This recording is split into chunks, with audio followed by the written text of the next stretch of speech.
Resident Evil Requiem is not a masterpiece. Here are 6 reasons why. PS, don't worry, this video is completely free of spoilers, so do stick around even if you're yet to play the game yourself. With that, let's begin. The length of the main story is a big factor for me in any game, but when the credits rolled for Resident Evil Requiem, all I could say to myself was, that's it?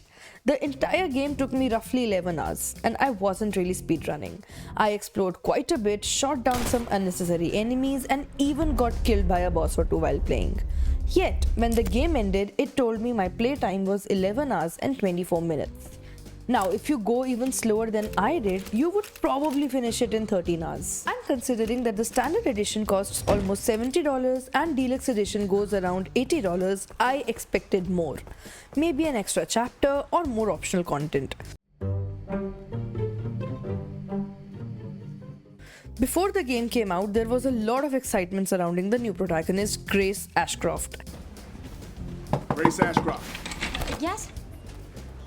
She is the daughter of Alyssa, the journalist who first appeared in Resident Evil Outbreak. Please know that you are my hope. Never forget that. What are you talking about? Just... I love you. I love you too. Okay. I understand that Grace is meant to feel vulnerable and grounded after the tragic loss of her mother. So she reacts like a real human being thrown into unimaginable horror. She is not a trained agent, she is not Leon. And that works beautifully in the early hours. Her fear feels authentic, her hesitation adds tension, but as the story progresses, I kept waiting for that one moment where fear transforms into controlled strength.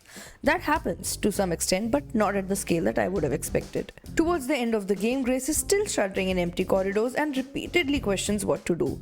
At times, her dialogues even feel naive for somebody in the FBI. For instance, there's a moment where she meets a complete stranger and trusts him enough to enter a house full of zombies just because he asks her to. She's also seen asking him if he's lying, as if he will admit if he really is. Are you lying Amidst to me? this cutscene, I just sat there thinking, really? I doubt my colleagues more than that. And they're good people.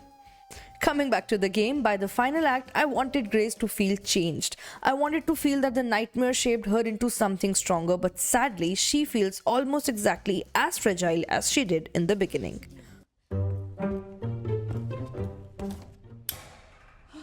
Now, there are definitely moments in Requiem where the horror genuinely works. There was even one scene where I opened a closet and a lamp suddenly jumped out at me, and I physically jumped back in my chair.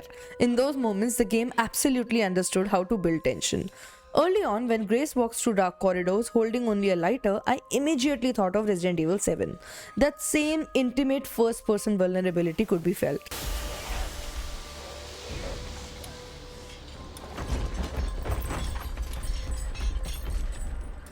But the difference becomes clearer the longer you play.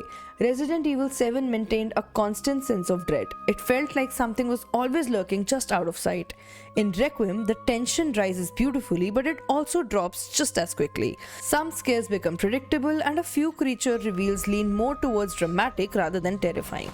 There was even a moment when I ended up laughing instead of screaming. This is where my feelings became genuinely conflicted. After spending around 11 hours with these characters, after slowly watching the mystery unfold and the stakes rise, I was expecting a final act that would completely blow me away. Now, since this is a spoiler-free video, I will not get into the specifics, but I did play both possible endings, and one of them works. It feels satisfying, it gives you that classic Resident Evil energy, there is an emotional payoff, there is resolution, and when the credits roll, you feel like you have completed a journey. The other ending, however, left me staring at my screen in disbelief. Not because it was shocking in a genius way, but because it felt like the story had just stopped. That's it, stopped instead of reaching a conclusion. Resident Evil games, we all know, are known for their dramatic climaxes. Think about the iconic battles and explosive escapes in the previous entries. Requiem reaches for that scale, sure, but in one version of its ending, it doesn't really deliver it. And for a game that gets so much right, fumbling the emotional landing even once is a big deal. Another Another thing that stood out to me the more I reflected on the game was how isolated the world feels. And by that I mean that we can never emotionally connect with the side characters.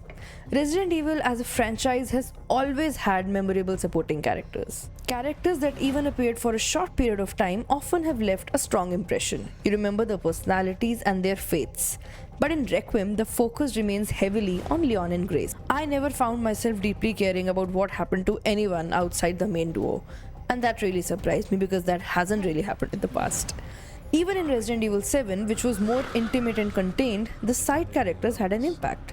I still can't forget the Baker's family. In Resident Evil 2, even brief interactions added weight to the world. But in Resident Evil Requiem, it all revolves around only the two protagonists. For a franchise that has delivered unforgettable supporting roles in the past, this felt like a missed opportunity.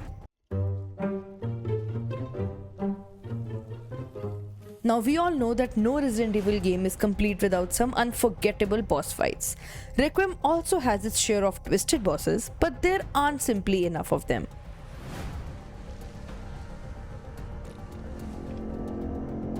Dr. Gideon.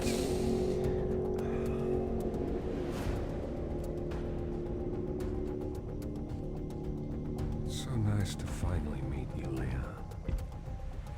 It does come with its own impressive bosses. The creature design is detailed, encounters are cinematic, and combat, especially with Leon, is really thrilling. But here's the issue. There are not enough of these moments, and some of the ones that are actually there feel shorter than they should be. Even the final boss battle felt shorter than what I had built up in my head. Not bad, not poorly designed, just not as grand as I had expected.